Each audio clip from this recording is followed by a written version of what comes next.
Cet automne, chez tous les bailleurs sociaux, il y a les élections des représentants de locataires. Ce sont les élections pour les représentants des locataires qui vont siéger au conseil d'administration. Son rôle, c'est de décider et de voter les démolitions, les ventes, les opérations de rénovation urbaine, les hausses des loyers et de charges, les acquisitions foncières, les expulsions, les attributions de logements, la rémunération des salariés, dont la rémunération des dirigeants, le budget, les emprunts et l'approbation des comptes.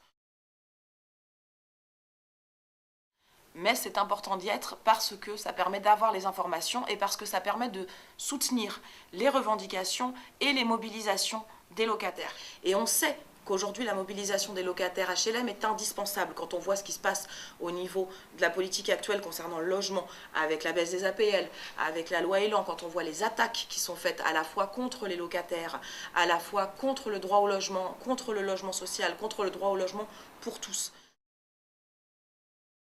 Pour défendre le droit à un logement pas cher, à un logement décent, à un logement stable, accessible pour toutes et pour tous, pour la baisse des loyers, des charges, pour la hausse des APL, pour l'entretien de nos logements, de nos immeubles, de nos quartiers, contre les expulsions, pour des quartiers bien desservis, pensés ensemble, et des services publics, contre les programmes de rénovation urbaine qui nous chassent de nos quartiers,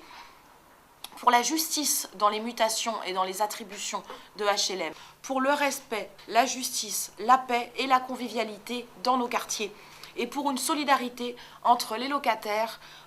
avec les mal logés et avec les sans logis. Dans le contexte actuel, il faut s'unir